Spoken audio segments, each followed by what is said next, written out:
kita kan juga punya tugas dan tanggung jawab kita sebagai mahasiswa, yaitu kuliah ya.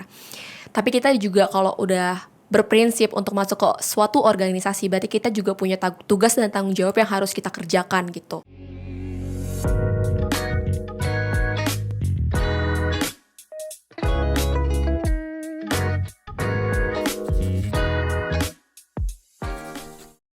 Halo Ibikers, welcome to Talks with BPM. Nah, di episode perdana kali ini, saya Agnes Pernastasari dari Akuntansi 2019 akan memberikan sharing-sharing mengenai kuliah sambil organisasi nih teman-teman Ibikers. Dan mungkin Ibikers bingung gimana membagi waktu antara kuliah sambil organisasi. Dan sekarang saya sudah ada kedatangan narasumber kita yang sudah banyak pengalaman mengenai kuliah, terus dia bisa berorganisasi di kampus kita ini. Langsung aja, silakan Kak, perkenalkan dirinya. Oke, halo semuanya Ibikers, teman-teman yang ada di rumah, Agnes juga. Thank you banget sebelumnya udah ngundang aku nih.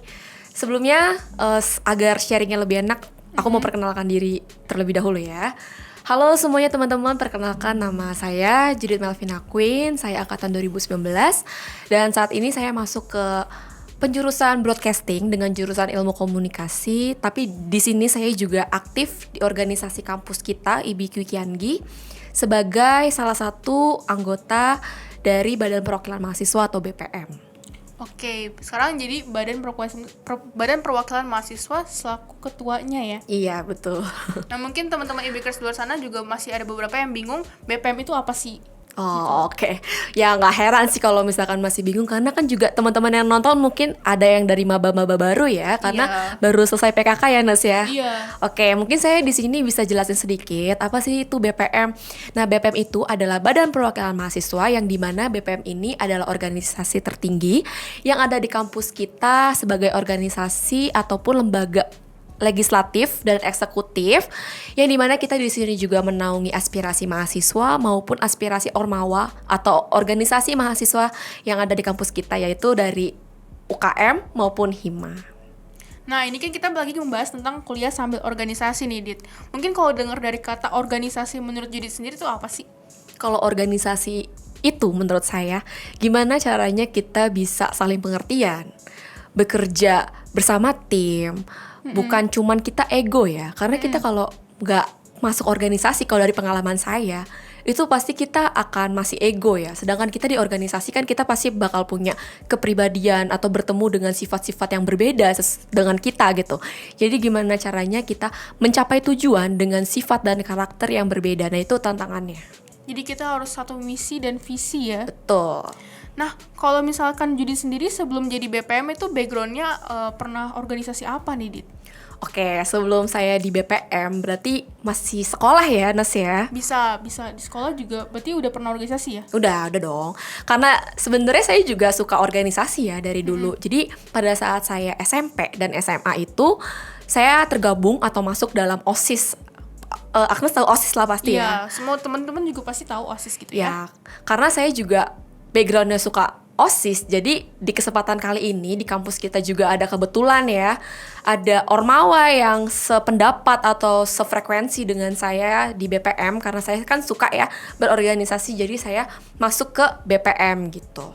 Jadi kalau misalkan teman-teman Ibikers bisa lihat, kalau Judith ini kan sebagai ketua periode tahun ini. Sebelumnya Judith pernah masuk UKM Hima kah? Enggak. Jadi langsung semester 3 langsung masuk BPM nih, teman-teman hebat banget nih. Terus kalau pertama kalinya tuh jadi jabatannya jadi apa? Pada periode 2021-2022 itu saya menjabat sebagai Sekretaris Jenderal 1 dan Kepala Sekretaris Jenderal 1 dan Kepala Departemen Kemahasiswaan. Jadi memang di BPM kita ini ada beberapa perubahan nih teman-teman yang perlu teman-teman Ibikers tahu gitu ya. Betul. Mungkin perubahan dari struktur organisasi sendiri gitu ya. Yeah. Oke, jadi sebelumnya Judith ini pernah menjadi Sekretaris Jenderal 1 dan Kepala Departemen Kemahasiswaan nih Ibikers. Nah, sekarang jadi ketua BPM periode sekarang. Dan mungkin ada nggak sih suka dukanya sebagai ketua BPM? Karena ini menurut saya baru menjabat ya, kita kan juga baru pelantikan tuh ya Nes ya, di bulan Juli kemarin. Jadi menurut saya masih belum terlalu kelihatan sih untuk suka dukanya seperti apa. Tapi gambarannya mungkin udah ada karena kita kan juga peralihan ya, hybrid sekarang. Betul. Kalau pada saat periode kemarin saya itu masih kebanyakan online. Jadi semuanya tuh by mobile ya. Tapi itu kan akan permasalahannya akan berbeda pada saat kita menjabat di periode yang offline. Nah itu kita akan lihat nanti aja pada saat sudah mau pergantian kepengurusan atau di tengah-tengah jabatan. Dan kalau misalnya kita lihat juga ya, Ibikers, Judit ini kan sebelumnya jadi sekretaris jenderal 1. Mungkin ada nggak sih ekspektasi aku bakal jadi ketua BPM berikutnya gitu? Oh, nggak ada dong pastinya.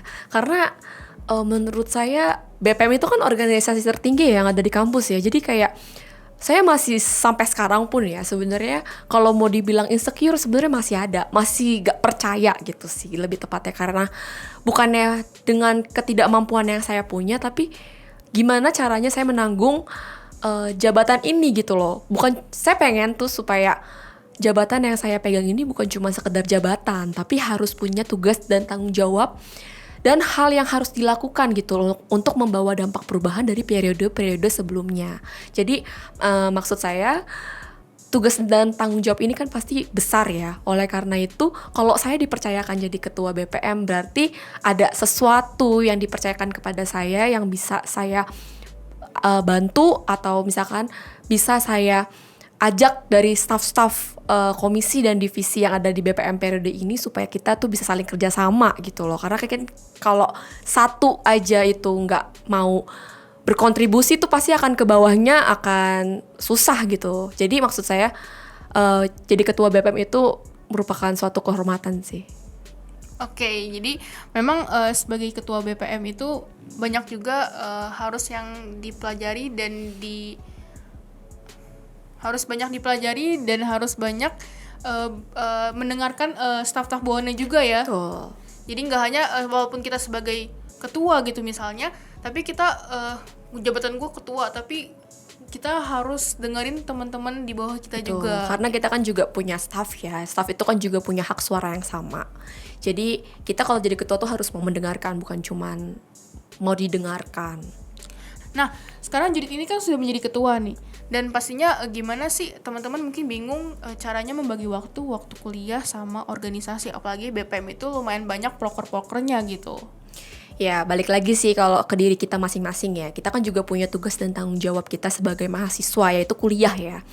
Tapi kita juga kalau udah berprinsip untuk masuk ke suatu organisasi, berarti kita juga punya tugas dan tanggung jawab yang harus kita kerjakan gitu.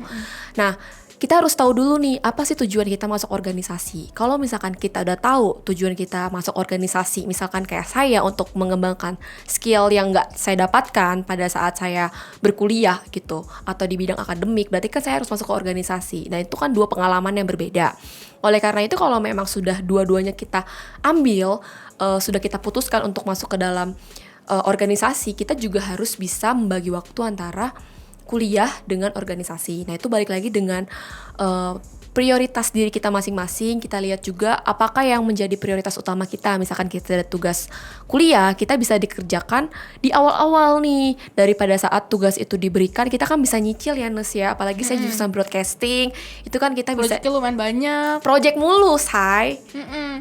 Dan mungkin kayak hal-hal seperti itu yang harus kita pinter-pinter nyari waktunya kan. Betul. Nah itu makanya tadi kayak yang saya bilang, itu harus kita tahu nih. Kan nggak mungkin dong, misalkan kayak BPM itu punya rapat, kita kan nggak mungkin bikin schedule rapat itu dadakan kan. Kayak rapatnya besok bikin deadline, bikin rapatnya sekarang gitu, misal bikin schedule-nya sekarang ya kan, pasti kan akan jauh-jauh hari. Nah kalau kita udah tahu minggu depannya misalnya ada rapat, pasti kan tugas-tugas sebelumnya kan kita bisa sembari nyicil tuh. Betul. Ya kan teman-teman.